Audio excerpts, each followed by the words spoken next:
Brazil का visit visa आप Pakistani passport पर किस तरीके से हासिल कर सकते हैं, उसके रिक्वायर्ड डॉक्यूमेंट्स क्या हैं, उसकी फ़ीस कितनी है। क्योंकि इसमें दो डॉक्यूमेंट्स ऐसे हैं जो आपको मिनिस्ट्री ऑफ फॉरेन अफेयर्स से अटेस्ट करवाने पड़ते हैं और इसका फ़ी का प्रोसीजर चेंज है। अस्सलाम वालेकुम, welcome to my YouTube channel visa culture and vlogs. Visa culture and vlog साथ मैं हूँ आपका दोस्त ज़ीशान सदीक। अगर अभी तक आपने हमारा यूट्यूब चैनल सब्सक्राइब नहीं किया तो आपसे रिक्वेस्ट है हमारा यूट्यूब चैनल सब्सक्राइब कर लें और साथ बेल आइकन लाजमी प्रेस कीजिएगा ताकि आने वाले जो भी व्लॉग हो, वीज़ा इन्फॉर्मेशन हो, वो आपके पास टाइम बाय टाइम पहुंच सकें। आज के इस व्लॉग में हम बात करेंगे ब्राज़ील विजिट वीज़ा के बारे में।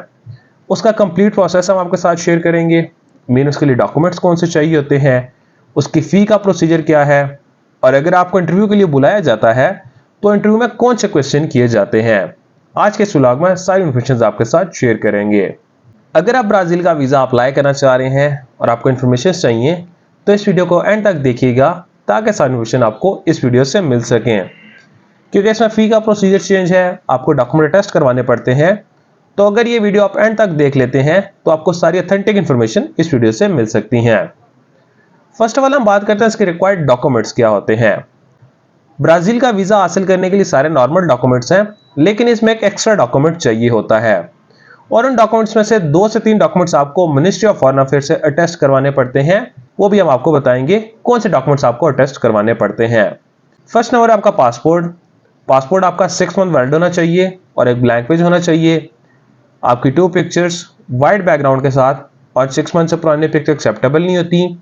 आपका आईडी कार्ड, एफआरसी, और अगर आप न्यूली मैरिड हो तो एमआरसी या निकाहनामे कॉपी साथ में अटैच कर सकते हैं।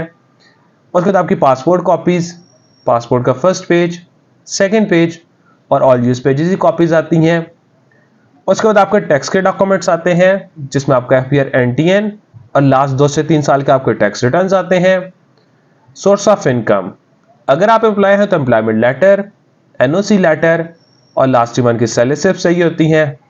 और अगर आप government employ, government NOC letter, last month के सैलरी स्लिप्स और गवर्नमेंट एम्प्लॉय कार्ड की कॉपी चाहिए होती है। और अगर आप बिजनेसमैन है, बिजनेस लेटर साइन स्टैम्प के साथ, business visiting card, business FPR, NTN, business tax returns, business chamber certificate, और अगर आपका बिजनेस कहीं और रजिस्टर्ड है, मीन एसएससीपी में आपका बिजनेस रजिस्टर्ड है, और अगर आप फूड का बिजनेस कर रहे हैं तो फूड का लाइसेंस आपके पास है, तो वो भी आप अपने डॉक्यूमेंट्स में अटैच कर सकते हैं। तो ये सारे डॉक्यूमेंट्स चाहिए होते हैं और लास्ट 6 मंथ की बैंक स्टेटमेंट चाहिए होती है। Bank statement closing balance minimum 15 से 18 लाख या 20 लाख इसमें आपका क्लोजिंग बैलेंस होना चाहिए और बैलेंस वेल मेंटेन हो। ऐसा नहीं है कि लास्ट मोमेंट ट्रांजैक्शंस नहीं करें, बैलेंस आप पहले से मेंटेन करते रहें और उसके बाद आप जाके ब्राज़ील का वीज़ा अप्लाई करें। क्योंकि अगर आप एकदम से जो बैलेंस है आप उसको अपडेट करते हैं तो वीज़ा रिफ्यूजल के चांसेस बन जाते हैं। और अगर आप एकदम से अपने अकाउंट में बैलेंस पुट आउट कर देते हैं तो उसका प्रूफ आपको साथ में लगाना पड़ता है, तो तब आपको स्टेटमेंट एक अच्छे तरीके से कंसिडर की जाती है और आपके वीज़ा लगने के चांसेस अच्छे होते हैं। और इसके बाद आपको चाहिए होता है पुलिस क्लियरेंस सर्टिफिकेट, जो आपको अपने करीबी पुलिस स्टेशन से वहां से जाके आपको ब्राज़ील एम्बेसी के नेम का पुलिस क्लियरेंस सर्टिफिकेट चाहिए होता है। और अब हम बात करते हैं कौन से 2 डॉक्यूमेंट्स आपको मिनिस्ट्री ऑफ फॉरेन अफेयर्स से अटेस्ट करवाने पड़ते हैं। उसमें सबसे पहले आपका आता है एफआरसी, फैमिली रेजिस्ट्रेशन सर्टिफिकेट। और अगर आप न्यूली मैरिड हैं, आपके पास एमआरसी है, तो अपना एमआरसी और एफआरसी दोनों आपको अटेस्ट करवाने पड़ते हैं। मिनिस्ट्री ऑफ फॉरेन अफेयर्स से आप अटेस्ट करवाते हैं। उसके बाद आपका आता है पुलिस क्लियरेंस सर्टिफिकेट, वो भी आपको अटेस्ट करवाना पड़ता है।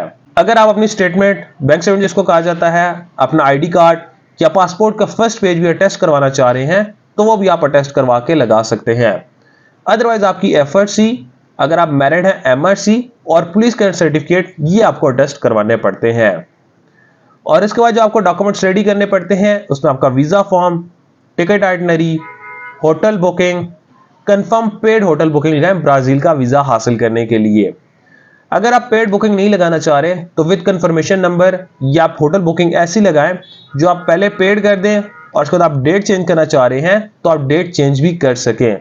अगर आपका वीजा रिफ्यूज हो गया है तो आपकी जो पेमेंट है कोई डिडक्शन होने के बाद आपको रिफंड भी मिल सके। उसके बाद आपकी travel health insurance, Covid plus travel health insurance चाहिए होती है जो मिनिमम $30,000 को कवर करने वाली हो, कोविड वैक्सीनेशन कार्ड। तो ये सारे डॉक्यूमेंट्स आपको चाहिए होते हैं ब्राज़ील का विजिट वीज़ा हासिल करने के लिए। ये सारी प्रोफाइल आपको रेडी करके जेरिस के अपॉइंटमेंट लेकर आपको जेरिस में जाकर अपने डॉक्यूमेंट सबमिट करवाने पड़ते हैं। डॉक्यूमेंट सबमिट होता टाइम तो आपसे इंटरव्यू नहीं होता। डॉक्यूमेंट सबमिट होने के बाद जब आपकी प्रोफाइल एम्बेसी में चली जाती है तो आपको इंटरव्यू के लिए भी बुलाया जाता है। तो जो आपकी ईमेल होती है, जो आपकी कॉन्टैक्ट डिटेल्स होती हैं, वो करेक्ट डिटेल्स होनी चाहिए, अदरवाइज आपको कंफर्मेशन नहीं आ सकेगी।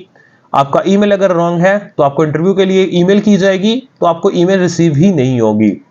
कॉन्टैक्ट डिटेल्स हमेशा आप दोबारा से वेरीफाई करने के बाद आप उसे पुट आउट करें। कॉन्टैक्ट डिटेल्स आपकी ठीक होनी चाहिए तो आपको इंटरव्यू के लिए भी बुलाया जाता है।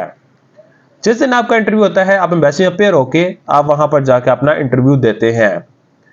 लेकिन इसमें आपने एक चीज का ख्याल ये करना है कि जो आपके टैक्स के डॉक्यूमेंट्स हैं, मेन इंपॉर्टेंट चीज आपके टैक्स के डॉक्यूमेंट्स और आपकी स्टेटमेंट में बैलेंस अच्छा होना चाहिए।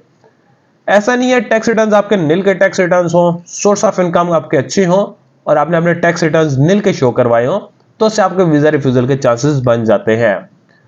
अगर आपके टैक्स रिटर्न्स आपकी इनकम के मुताबिक हैं, आपकी स्टेटमेंट अच्छी है, ड्यूरेशन ऑफ स्टे आपने कम दिया हुआ है, आपके पास वैलिड रीजन है जाने के लिए और वैलिड रीजन आपको पाकिस्तान वापस आने के लिए वैलिड रीजन आपके पास होनी चाहिए, तो आपका इंटरव्यू एक अच्छे तरीके से क्लियर हो सकता है। बहुत सारे लोगों के माइंड में क्वेश्चन ये होगा कि कम से कम ड्यूरेशन ऑफ स्टे अपना वहां पर कितने दिन का होना चाहिए। आप अगर मैक्सिमम ड्यूरेशन ऑफ स्टे रखना चाह रहे हैं तो आप 10 to 12 डेज का मैक्सिमम अपना ड्यूरेशन ऑफ स्टे रखें, लेकिन ट्रैवल हिस्ट्री उसके लिए होना मस्ट है। आपकी बैंक स्टेटमेंट बहुत ज्यादा स्ट्रांग होनी चाहिए, टैक्स रिटर्न्स आपके स्ट्रांग होने चाहिए। Otherwise 6 to 7 days enough time है कि आप ब्राजील में ट्रैवल कर सके। आपके टैक्स रिटर्न्स, स्टेटमेंट और ड्यूरेशन ऑफ स्टे, ये तीन चीजें अगर आपकी ठीक हैं तो आपके वीजा लगने के चांसेस अच्छे होते हैं। और अब हम बात करते हैं इसका फी का प्रोसेस क्या है कि अगर आप शेंजन कंट्री से दूसरे कंट्री का वीजा अप्लाई करते हैं तो आपको ऑनलाइन फीस पेड करनी पड़ती है या आप जेरिस में जाके फीस पेड करते हैं। जबकि ब्राजील का वीजा अप्लाई करने के लिए आपको फीस HBL बैंक में फीस पेड करनी पड़ती है, जो $80 फीस है। आप HBL बैंक में जाके अपनी फीस सबमिट करवाते हैं, वहां से आपको फी की एक स्लिप मिलती है। जो फी की स्लिप आपको मिलती है वो आपको अपनी फाइल में फ्रंट पेज पर लगानी पड़ती है। सबसे ऊपर आपकी फी की स्लिप होती है, उसके बाद आपका वीजा फॉर्म और देन उसके बाद आपकी सारी प्रोफाइल एक प्रॉपर सीक्वेंस के साथ आ जाती है। इसकी फी का प्रोसेस आपको बैंक में जाकर सबमिट करवानी पड़ती है और बैंक में भी आप PKR में सबमिट नहीं करवा सकते, आपको डॉलर्स ही लेकर जाने पड़ते हैं और आप डॉलर्स में सबमिट करवाते हैं। उससे फिर कुछ चार्जेस होते हैं, बैंक के चार्जेस होते हैं, वो भी आप डॉलर्स में साथ लेकर जाएं। तो इसमें आप $90 साथ ले जाएं, राउंड अबाउट $4 to $5 बैंक के चार्जेस होते हैं और $80 आपको फीस सबमिट करवानी पड़ती है। तक बात रही ब्राजील का विजिट वीजा प्रोसेसिंग टाइम कितना है। 3 to 4 वीक्स बाद इसमें आपका डिसीजन हो जाता है, तो 4 to 5 वीक्स बाद अपनी ट्रैवलिंग डेट उसमें ऐड करें। आप जेरिस में जाकर अपने डॉक्यूमेंट सबमिट करवाते हैं तो उसके बाद आपको विद इन 1 वीक या 10 डेज के बाद आपको एम्बेसी से आपको वेरिफिकेशन ईमेल आ जाती है या आपको कॉल करके आपको इंटरव्यू की डेट बता दी जाती है। जिस दिन आपका इंटरव्यू होता है उससे 5 to 7 या 10 वर्किंग डेज के बाद आपका पासपोर्ट आपको वापस मिल जाता है।